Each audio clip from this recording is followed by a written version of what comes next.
வணக்கம். கேரளால நடந்த விஷயம் எல்லாருக்கும் தெரிஞ்சிருக்கும்னு நெனைக்கிறேன். பாதி பேருக்கு தெரியாமலும் இருந்திருக்கலாம். எனக்கு அத பத்தி பேசவே விருப்பம் இல்ல. ஏன்னா, அவ்ளோ வெறுப்பா இருக்கு. ஒரு விஷயம் நடந்துடுச்சு. அதுல என்ன இருக்கு, இல்ல அப்படின்னு தெரிஞ்சுக்காம, விமர்சனம்ன்ற பேர்ல ஏகப்பட்ட விமர்சனம் பண்ணி, பாவம் அந்த ஆள் இறந்துட்டாரு. அந்த பொண்ணு என்ன நெனச்சு வீடியோ எடுத்தாங்கன்னு தெரியல. தப்பு இருந்திருக்கலாம், இல்லாமலும் இருக்கலாம். ஆ அவரு தப்பு பண்றாருன்னு தெரிஞ்சு நீயே கொஞ்சம் தள்ளி போய் நின்னு இருக்கலாம். நம்ம பண்ற தப்பெல்லாம் அடுத்தவங்க மேல பழிய போட்டுட்டு, ஆ ஒண்ணுமே நடக்காத மாதிரி, தான் நல்லவங்க மாரி பேசிட்டு, இப்போ அந்த பொண்ணோட வாழ்க்கையும் போச்சு, அவரோட வாழ்க்கையும் போயிடுச்சு.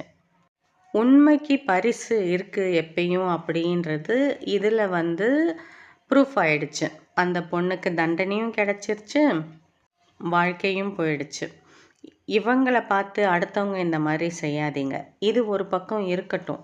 விமர்சனம், விமர்சனம், விமர்சனம். ஒருத்தங்கள பத்தி விமர்சனம் பண்றதுக்கு முன்னால, நம்ம எப்படி அப்படின்னு யோசிக்கணும்.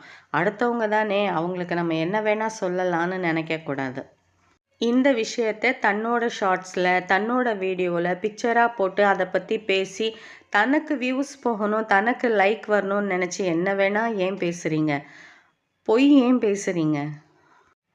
இப்போது 2 பேருக்குமே பாதிப்பு. நம்ம போட்ட கமெண்ட்லேயோ விமர்சனத்துலேயோ அவங்க 2 பேருக்குமே பாதிப்பு. ஒரு உயிர் போயிடுச்சு அவமானத்தில்.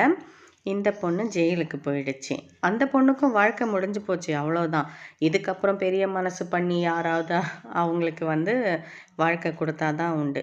அடுத்தவங்க வீட்டில் என்ன நடக்குது, அடுத்தவங்க பொண்ணு என்ன பண்ணுது, அடுத்தவங்க பையன் என்ன பண்ணுறான்னு பார்க்குறத விட்டுட்டு, தான் வீட்டில் என்ன நடக்குது, நம்ம பிள்ளைங்க எந்த பாதையில் போகிறாங்க அப்படின்றத பாருங்க.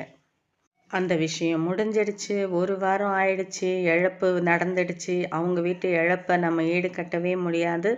ஒரு குடும்பத்துக்கும் ஒரு உயிர் ரொம்ப பெரிய விஷயம்.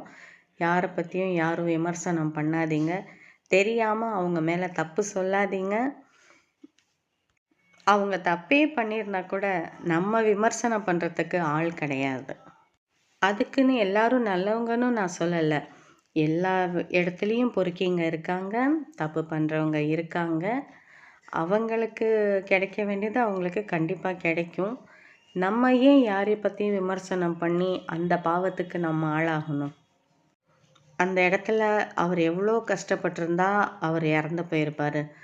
இப்போது அந்த இறந்து போனதுக்கு இழப்புக்கு நம்ம காரணமாக இருக்குமே, இதுக்கு என்ன சொல்லணும்?